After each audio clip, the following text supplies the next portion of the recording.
She said, let's just be friends. After 2 years together. I said perfect. Then I treated her exactly like I treat my other friends, with boundaries.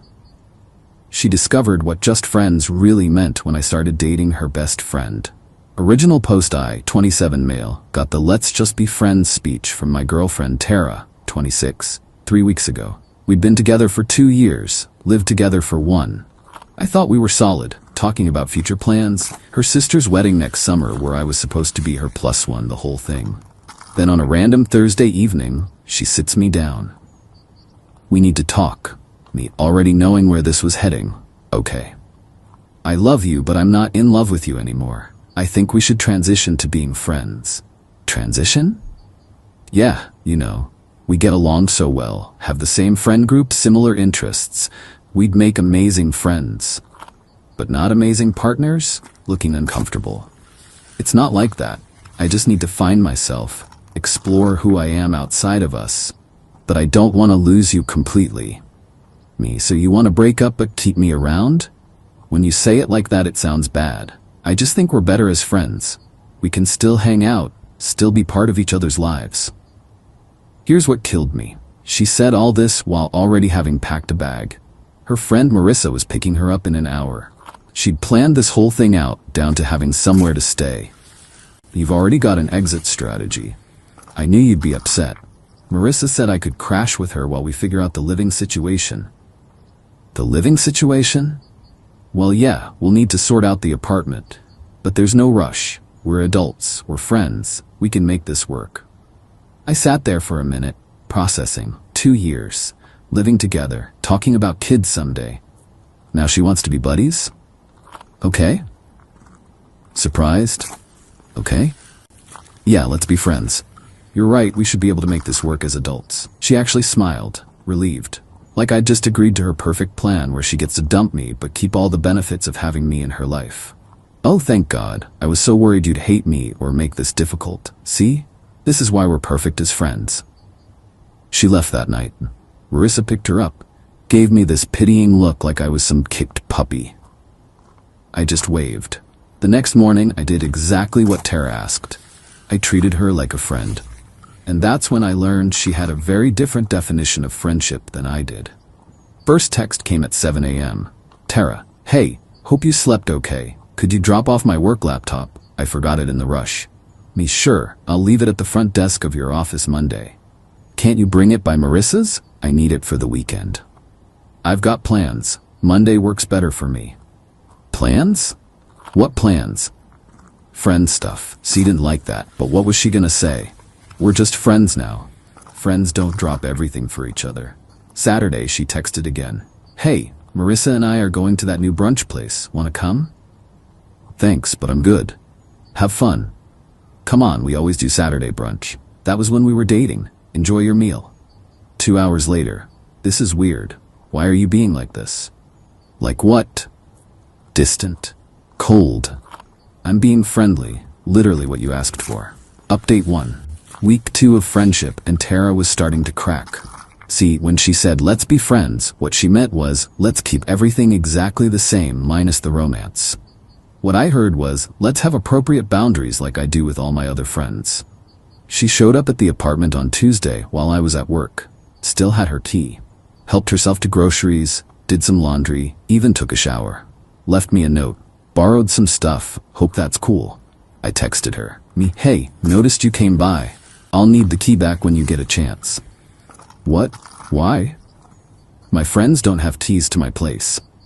But I still have stuff there. We can arrange times for you to get your things, just like friends do when they need to pick stuff up. This is ridiculous. We live together.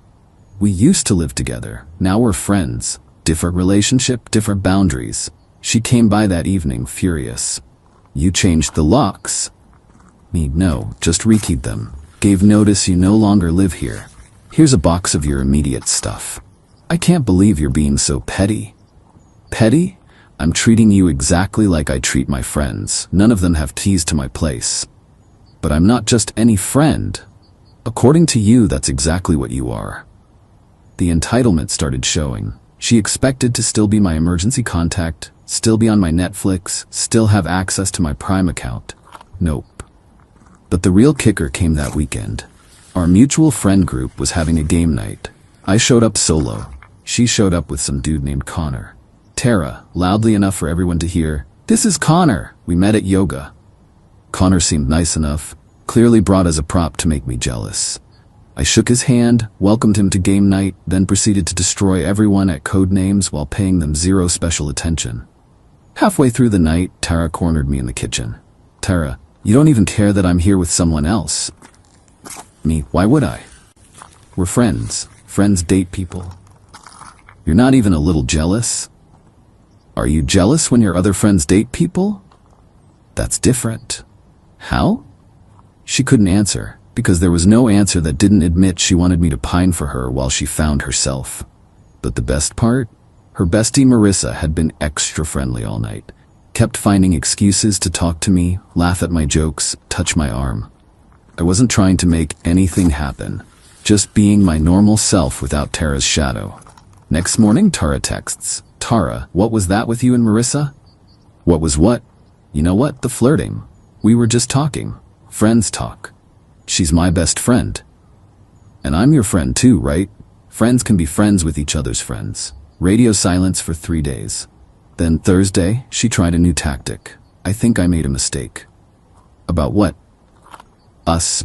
Maybe we should talk. Sure. What's up?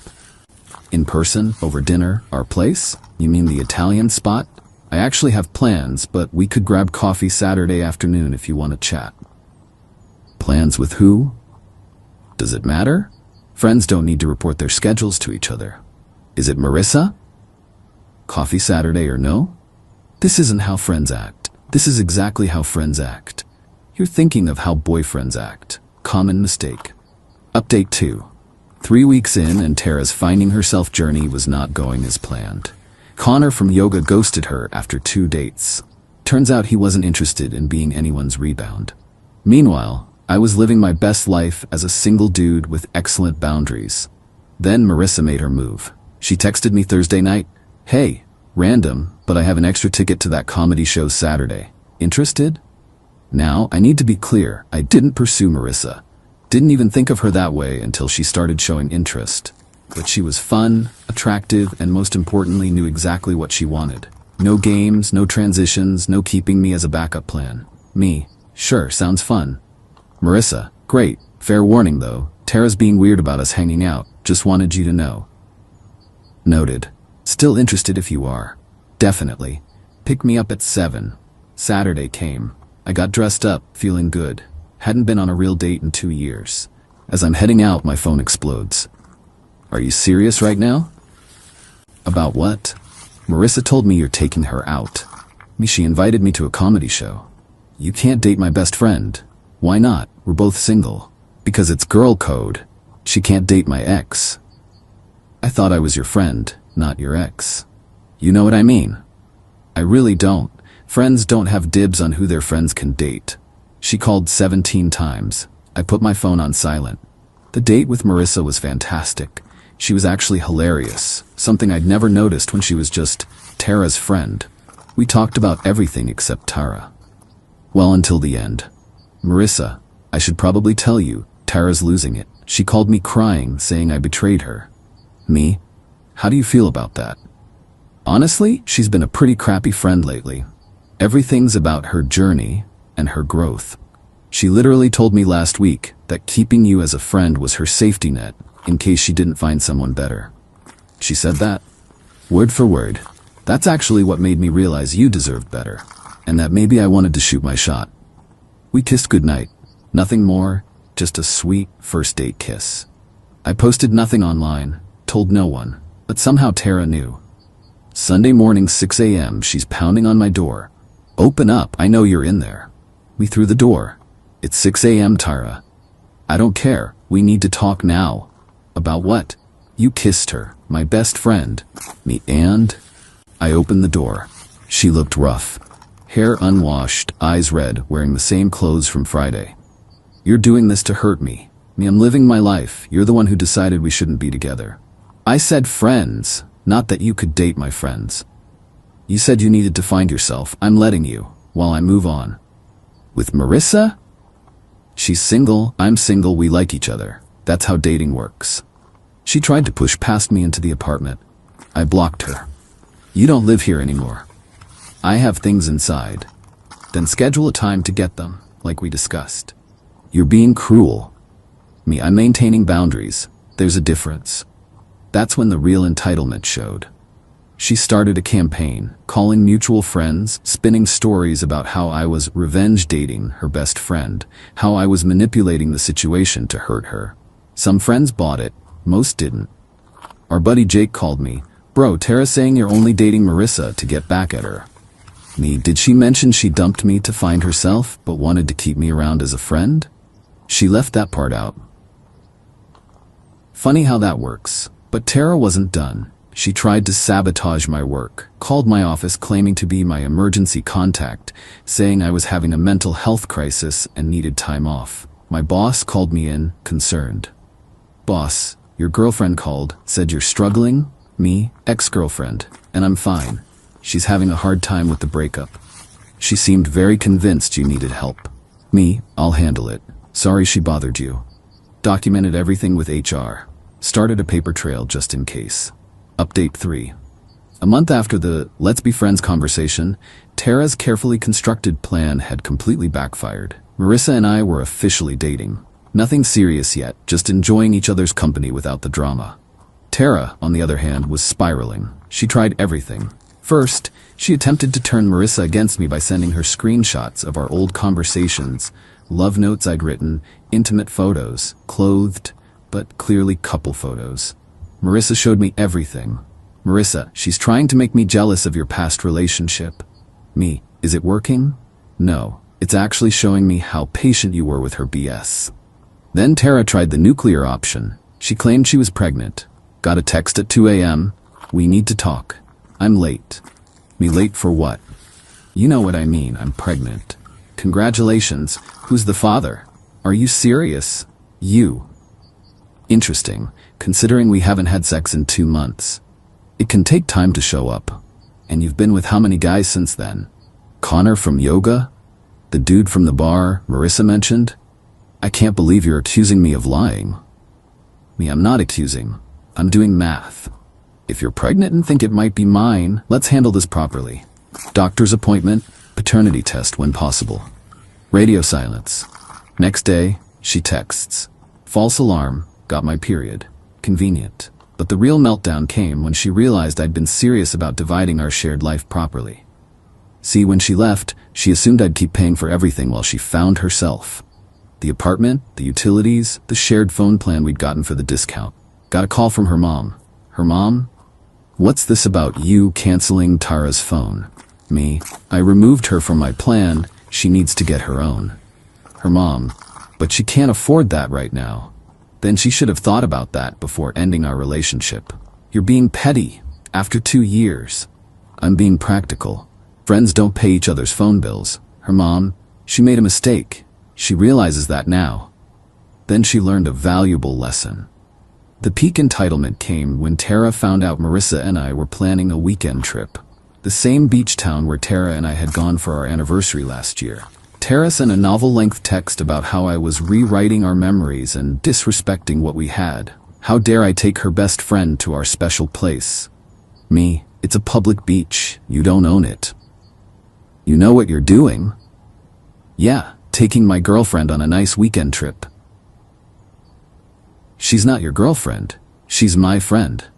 Was, past tense, she dropped you after you tried to guilt-trip her for being happy. That's when Tara made her biggest mistake. She showed up at Marissa's work, caused a scene. Security had to escort her out. Marissa's boss was not amused. Marissa called me, shaken. She's lost it, completely lost it. She screamed that I stole her life. Want to file a restraining order? I might have to. This is insane. Final update. The restraining order was the wake-up call Tara needed. Well, that and getting fired from her job for missing too many days while having her various meltdowns. Turns out, finding yourself is hard when you're also stalking your ex and his new girlfriend. Last I heard from mutual friends, she moved back in with her parents. She's in therapy, Court mandated after the work incident. She's blocked on everything by both Marissa and me. Connor from yoga is dating someone else and posts about it constantly. She works part-time at a bookstore now, Kalu. The entitlement never fully broke though. She sent one last email before I blocked that too. I hope you're happy. You got everything you wanted. You turned my best friend against me, made me look crazy, ruined my life, all because you couldn't handle being just friends. I tried to let you down easy, to keep you in my life because I cared about you. But you had to be vindictive. You had to win. Well, congratulations, you won. You and Marissa deserve each other. I didn't respond. What was the point? In her mind, she's still the victim of some elaborate revenge plot instead of someone facing the consequences of her own choices. The truth? I never planned any of this. When she said, let's be friends, I took her at her word. I treated her exactly like I treat my friends, with boundaries, respect, and appropriate distance. The fact that she couldn't handle that says everything about what she really wanted. She wanted me to pine, to beg, to wait around while she played the field. She wanted the emotional security of knowing I was there while she looked for something better. When I didn't play that role, when I actually just treated her like a friend and moved on with my life, her whole plan collapsed. Marissa and I are still together. It's been good. Drama-free, honest, adult. We joke sometimes about the insane way we got together, but mostly we just enjoy each other. Turns out dating someone who knows what they want is refreshing. My advice, when someone says they want to be just friends after a serious relationship, believe them. Then actually treat them like a friend. Nothing more, nothing less. Set boundaries. Move on. Live your life. Because here's the thing. Real friends want you to be happy. They don't expect you to sit in limbo while they figure things out. They don't feel entitled to boyfriend privileges with a friend label. Tara wanted all the benefits of a relationship without any of the commitment. She wanted me to be her backup plan, her safety net, her emotional support while she explored other options. When I refused to play that role, when I took her at her word and treated her like just another friend, reality hit hard. The best part? I didn't do anything vindictive. Didn't seek out Marissa to hurt Tara. Didn't blast her on social media. Didn't try to turn people against her. I just lived my life, set healthy boundaries, pursued someone who actually wanted to be with me. Tara's downfall was entirely self-inflicted. She ended our relationship. She tried to keep me as a backup. She freaked out when I moved on. She harassed her best friend. She made scenes at work. She tried to manipulate everyone around her. All I did was exactly what she asked. I treated her like a friend.